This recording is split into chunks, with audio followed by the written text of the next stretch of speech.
man rapping. Okay, why would you target him? When you say hood fame, there isn't a better representation of that word than Get Money Lil Ronnie. Or as those of us from Fort Worth call him, Chucky. Chucky wasn't the first rapper from Fort Worth, but he is, hands down, the most influential in the modern Fort Worth era.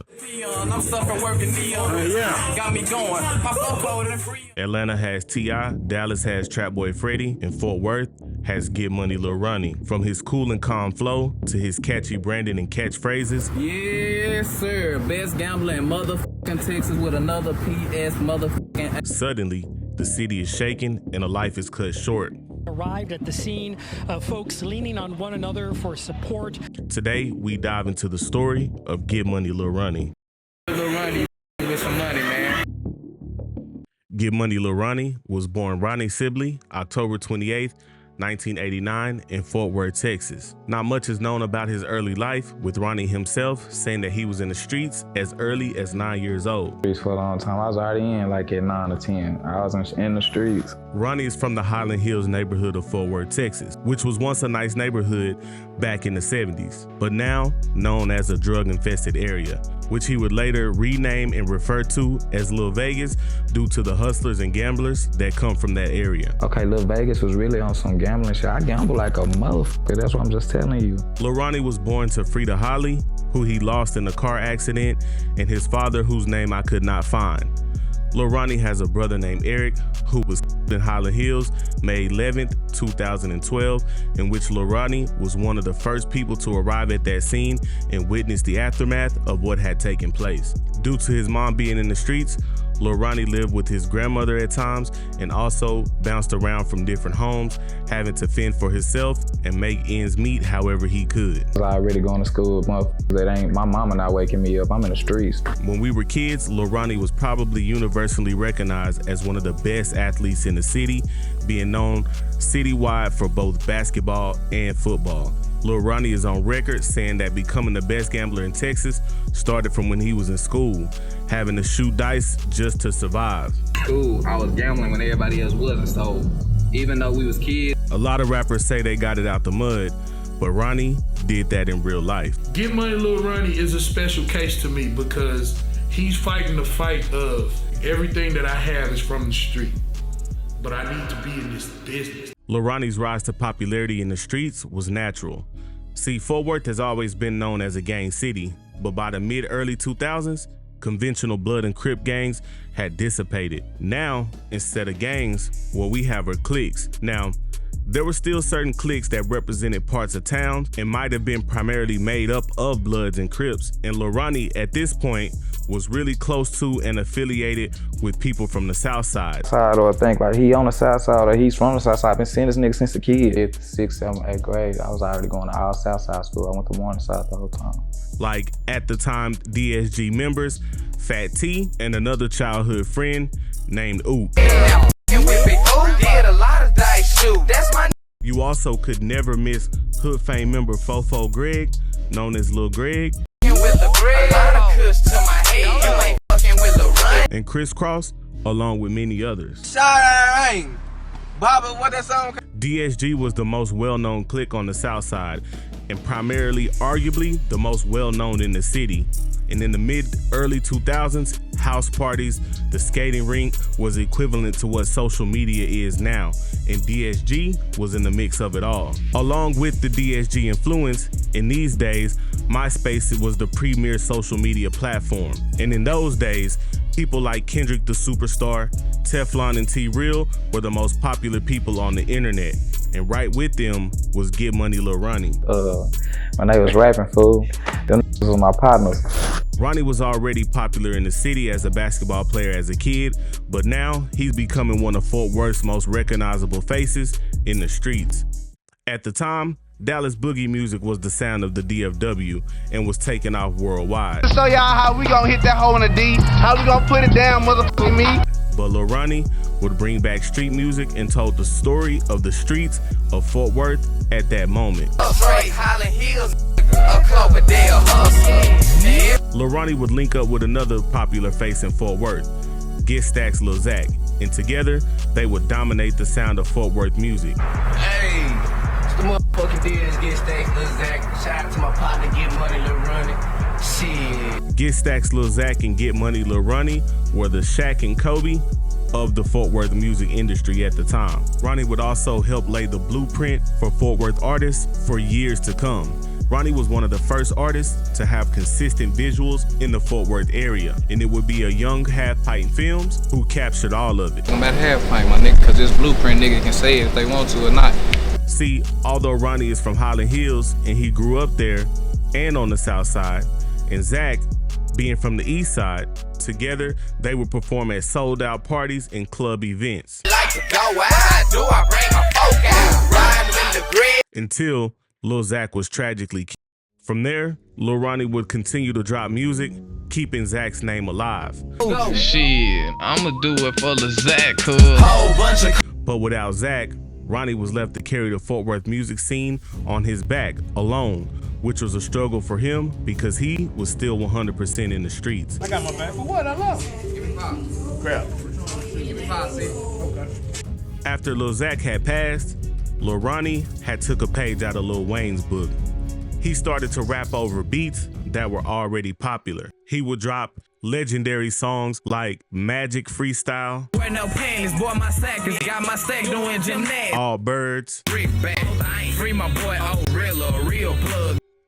Get Stacks Lil Zach had left, but nobody knew that his little cousin was about to change the Fort Worth music scene forever. And I'm talking about a then at the time 15 or 16-year-old KO, who we all know as Go Yayo today. Lil Ronnie would take KO under his wing. Whatever. But he was like, hey, fool, this is Lil Kyron. Like the first song he played off the rip, I could just hear it in this shit.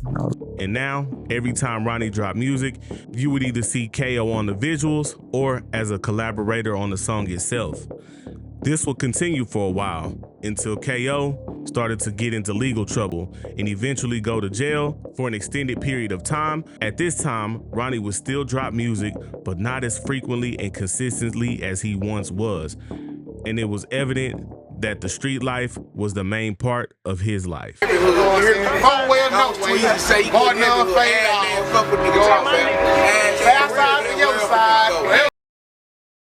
See, Ronnie was on hiatus, leaving a void in the city of Fort Worth. I mean, we had rappers, but none of which were of the magnitude of what Lil Ronnie and Zach were. See, at this time, Lil Ronnie had spots, and his spots were must stops, even for out-of-town street artists. It's during this time that Lil Ronnie would turn his hood Highland Hills into Lil Vegas. Ronnie opened a business, Terrific Tees, with his longtime lady and companion Shaman, in which I had the pleasure of working for them as a t-shirt designer. It's also there where the original Hood Fame Corps would form, where the spot also doubled as a headquarters, with members like Lil Kunta from Poly, whom we know today as OG Coon Pappy, and Rado from Eastwood, who are now everyday allies of Ronnie. Lil Ronnie had a plan and a vision and a belief, and if most people would be honest, didn't see it like he did. Damn it, man, and all that, you knew. You gotta know way back then. You gotta know when he don't know. Lil Ronnie was planning to completely back Go Yayo and focus on developing his career rather than his own. And that decision left most people shocked, but Lil Ronnie seen it in Go Yayo before anyone else did. Fuck up. Motherfucker, we getting ready to delete their best song. You gotta wake them up like, hey, that mother. Go Yayo came home, he dropped Boom, and then everything changed for Go Yayo, Lil Ronnie, and the city of Fort Worth. Boom, boom, boom, wow, boom, boom, drop. Ronnie wouldn't stay quiet though, releasing one of, if not statistically, his biggest song, Where You Been? Ronnie, where you been? Where you been? I've been in trap with the fans. Which was a response to the question that most people who remembered him and Zach run had. Ronnie and Yayo would catch the attention of industry gatekeeper Soulja Boy and start to make a run that no other Fort Worth artist had ever made before. And along the way, they shedded light on other artists from Fort Worth that were Hood Fame associates, no matter what side of town they were from. Straight up. Yeah, because Ronnie called me, was like, man, you got with CJ Casino. Together, Ronnie and Yayo would bring several people to Fort Worth, which was something we hadn't seen before, because when an artist hits DFW Airport, Dallas was always where they went. Same place, same hood. Also, thanks to Ronnie and Yayo, something else that had never been done was accomplished. See, here in the state of Texas, there's always been an unspoken Houston versus Dallas thing going on, and I'm not gonna call it a beef. There had always been a we ain't them and they ain't us attitude about each other. The only difference is the entire state of Texas has always embraced Houston culture. Now, you might be thinking, you said Houston versus Dallas, not Houston versus Fort Worth, but Fort Worth has always been grouped with and considered the little brother of Dallas, especially to out-of-towners. So when Hood Fame and TSF connected I-45, true Texas unity had started in a way that had never been done before. Boom, boom, I know the boom going on. Yeah, we got the drip. And of everything that came from that, Ronnie and Peso seemed to lock in the hardest, dropping an entire tape together and even went on tour together. Hood Fame was a modern day Death Row Records in the sense that at one point there was probably a Hood Fame member from every hood in Fort Worth. They would collaborate with Dallas artists and honestly could have been the biggest group to ever come out of Texas. But of course, with the rap game and of course dealing with guys who are from opposing hoods, especially here in Fort Worth, and petty disagreements would make that part of Hood Fame's history be short-lived. Start though. He blew up a little faster because Yayo co-signed. Yayo would end up getting into more trouble, landing himself in a Fed case. I was on me or something, nigga. Got 5 motherfucking lives following me, nigga. And leaving Lil Ronnie to have to carry the torch again. It's more than makes sense, 2 to 3 years maybe, you know what I'm saying? But this time, he didn't shy away. Lil Ronnie carried the torch for Hood Fame. He started networking with bigger artists, and during this time, drawing from his real-life background of shooting dice and gambling, he coined the term best gambler in Texas. Pulling that I'm actually the best gambler in Texas and the rankings and stuff, the stats. As a brand and as an image, he brought to life his catchphrase, literally. Ain't met a that can beat me to this day, literally. Tag yo. And dropped his viral freestyle, Commitment, which in my opinion, took him to a new height in the music industry. We got pots and a lot of blenders, count a lot of Skrilla till my fingers looking like they got splinters. He would start to be seen at bigger events and rooms with mainstream artists setting the stage so that when Yayo came home, they can continue to rise to the top. And so once Yayo was released, that's exactly what they did. They went on tour with now longtime friend Soulja Boy and continued to grow their brand that way. See, when Yayo came home, he really was chilling. There looked like there could be a chance that maybe the issues in Fort Worth maybe not could have been squashed, but could have been at least put on the back burner in the name of success. But at the same time, rap is a sport and a competitive sport. Maybe everybody didn't think that way. And was finna get out of jail and act like they was finna, oh, you nigga run up. No, you're not finna say that. With everything that came with Hood Fame, came the beef as well. In another documentary about Go Yayo, I go further into detail on how the beef started.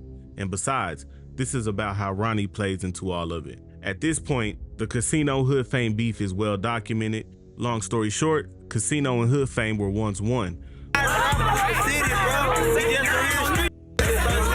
In an interview early on in the beef, Casino founder and artist Bugatti Casino spoke highly of Ronnie given the circumstances. Ronnie, man, you probably been my, you know what I'm saying? But look. But I'm going to call and talk to him because I don't know it, bro. You know what I'm saying? While Yayo was away, the Hood Fame Casino beef would still be present, but it wouldn't be as active. Casino artist CJ Casino would have problems with Hood Fame affiliates, but for the most part, the Casino Hood Fame beef was still at a standstill. Hey, man. Knock your ass out. The Hood Fame TSF beef almost runs parallel with the Casino Hood Fame beef. Work together, the CJs, the Bugattis, the Yayos, they all. I also covered that in another documentary, but long story short, just like the Casino beef, it's really unclear what started the beef other than both parties alleging that the other side is hating on them. He got in his feelings about 8 years ago when I started saying King of Texas. But just like Casino, Hood Fame and TSF were once cool and frequent collaborators. And when it comes to Ronnie, as I mentioned earlier, him and Peso appeared pretty close, going on tour together and releasing several songs together. But when the beef started, that all stopped. We working so hard, nigga. Sauce kind of called me and was like, appreciate that shit. My nigga out there going to work, you know what I'm saying? Lil Ronnie is known as someone who is non-problematic, cool, calm, collected. Whatever you want to call it, but I don't like that shit, so no, it be whack. From his early days as a basketball star in the city of Fort Worth, Ronnie had great relationships with everyone all over the city and the music industry. Go Yayo was released in 2024. Yeah, no more free airway calls part 2. I am bike. You know what I'm saying? And Lil Ronnie had done what he set out to do with the help of OG Coon Pappy, Beto, T-Slick 4E, Eastwood Black Money, and all the Hood Fame members. Hood Fame was still as relevant as ever, and now with their superstar player out of jail, it was time to continue on their set path. Go Yayo's release from prison was as anticipated in the DFW as any ever before. Wanted it, I got it. Go Yayo. What's up with it, man? Out of the feds. Go Yayo looked different. He sounded a little different, and he had a different look in his eye. I'm glad. However, he was less rowdy, less problematic, and appeared to overall had just matured. Just because he wasn't on it doesn't mean his rivals weren't on it. CJ and Go Yayo would trade shots at each other musically, and during that time, had what I would call a healthy hip-hop rivalry. Once one would drop the song, the other would drop, and it seemed to be all in competition. But that would be short-lived, because the beef started to heat back up once Go Yayo called out Sauce Walker to fight. Promote punching. I punch shit down, I beat the out of him. My kid, he's scared of me. And to make a long story short, since this documentary is about Ronnie, Go Yayo and Sauce Walker went back and forth online about a fight. Somehow CJ Casino got involved. I'm all in Houston, I'm all in Dallas, I'm all in Fort Worth. Whom at this point may as well be a TSF member himself due to how close he and Sauce Walker are, and due to the fact that he primarily resides in Houston and started referencing several times that Hood Fame members had been touched and nothing's happened to him. There's been a lot of talk, but you. This sparked Go Yayo to pull up to a spot where he and CJ agreed to meet at. 100 shots, nigga, up your shit, nigga. I dare you come outside and play with me, nigga. Now that went viral because it got highlighted as CJ's hood. That's what, because this guy looked tough. And for the fans who aren't from Fort Worth, let me clear that up for y'all. That spot is in Eastwood, which neighbors the Stop 6 neighborhood where CJ is actually from. On March 3rd, 2025, Lil Ronnie was gunned down by 2 gunmen at a car wash in Forest Hill, Texas. Police were at the crime scene all day investigating. NBC5's just 2 exits down from his neighborhood, Highland Hills. And to make matters worse, his 5-year-old daughter, Armani, was riding in the passenger seat. A video facing I-20 shows the gunman retreat. In the audio, you can hear them say, "Come on, he's dead," and speed away in a white Kia. The murder of Lil Ronnie alone would have been tragic by itself, especially to the city of Fort Worth, but the fact that a 5-year-old also lost her life pushed this story to national attention and virality, along with several reactions from everyone. Of a 30-year-old man named Ronnie Sibley and his 5-year-old daughter. In the following hours, Forest Hill PD, along with Fort Worth PD and the Texas Rangers, not the baseball team, had quickly started to build this case, and theories of who could have done this. Had started to circulate online. By the end of that first day, the police had 2 suspects and the identity of one of them, whom they didn't want to release to the public. Shot and killed at a car wash. The father is known as Lil Ronnie. In the following days, as the story kept gaining more and more attention, Forest Hill PD came with a big update in the case. They released the names and faces of 2 suspects. And now we've identified the 2 cowards who took the lives of these innocent people. And 21-year-old Jacoby Russell are responsible for shooting. The manhunt for those 2 was on. And not long after that, the Facebook profile of Daryl Lindsay of Livingston, Texas, went live on Facebook, revealing that they've been caught in Livingston, Texas, which is a small town right outside of Houston, Texas. They caught the people, they got them folks in Fort Worth and Livingston, Texas. It was later revealed that it wasn't both suspects, it was rather Adonis and his girlfriend. From there, the story would start to turn in a way that spectators did not see coming. The following day, a live stream started making its rounds on social media. And in this live stream, it's a woman who claims she shares a child's father with the girlfriend and had left her child with the girlfriend while she was out of town getting surgery. Each other as far as our kids go.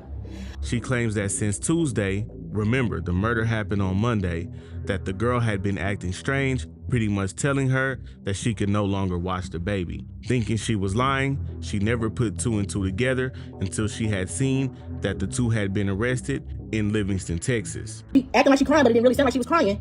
And she like, I'm in the back of a police car, they had my house surrounded, mind you. This prompted a whole set of drama in the Fort Worth Facebook community and beyond, and led people to assuming that the woman was the getaway driver for the entire murder.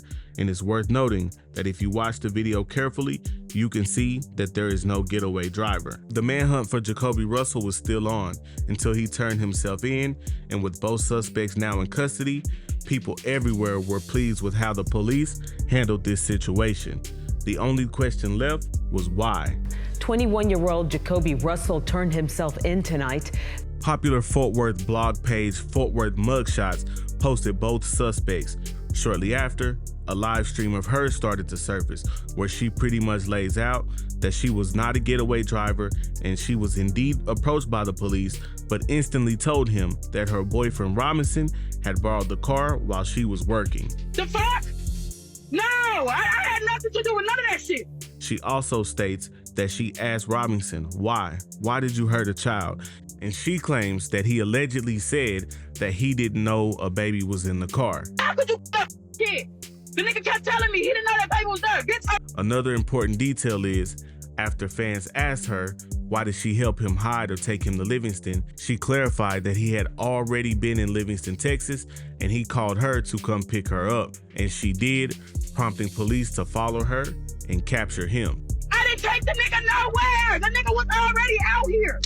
Which makes sense, because Fort Worth is about 3.5 hours away from Livingston, and so for them to already have been there when he was captured indicates that they already knew where he was. Days later, Fox 4 News obtained the arrest affidavit. Hannah, disturbing details from court documents today, yet still. And in this affidavit, it lays out the fact that they tracked the car to some apartments where the two men were seen tossing items into a field. They park the car, get out, and toss objects into a grassy field. The warrant affidavit also lays out that Robinson left his Texas ID in the car. But police still have no motive and only state that they are investigating the music industry. So pretty much as of today, there's still no motive why. And I'm here to debunk some of them. The first motive that floated was due to the viral Twisted Black freestyle on the radio with Hollywood Baby, where Twisted Black tells a fictional rap story about how Go Yayo and Hood fame ran off on the cartel. Now, this is simply not true. Twisted Black also says in the song that Go Yayo split it all with CJ Casino, and he also implies that Solo Lucci was shot in connection with this. However, Solo was shot over 10 years ago, and if you're from Fort Worth, you know how Solo Lucci got shot had nothing to do with the cartel, and it's also unlikely that the cartel would hire Adonis Robinson and Jacoby Russell, two young blacks, to carry out their business. So that theory is the most absurd of all of them. So, as far as a motive, unless the girlfriend or Adonis Robinson or Jacoby Russell come forward and tell the police, we may never know. What we do know is that both these guys are over 10 years younger than Ronnie, and it's highly unlikely that he even knew them personally or that they knew him personally. Also, in which the style it was done and the things they said after he was hit indicates that they were sent there to do a job, to complete a mission. Whatever the motive is, it's ended in the tragic loss of life for a Fort Worth legend and his baby girl. Lil Ronnie isn't gonna be here with us physically, but for all of us who do anything in Fort Worth, he's played some type of part, whether it's influence or directly, he's gonna be with us all in that way. And I also hope, for the sake of the young men threw their life away in this manner, can one day find a God and that God forgives them. Regardless of how hard it hurts right now, Lil Ronnie is at peace and reunited with his mother and his brother, and his baby girl is with him. So with that I say, rest in peace to the best gambler in heaven.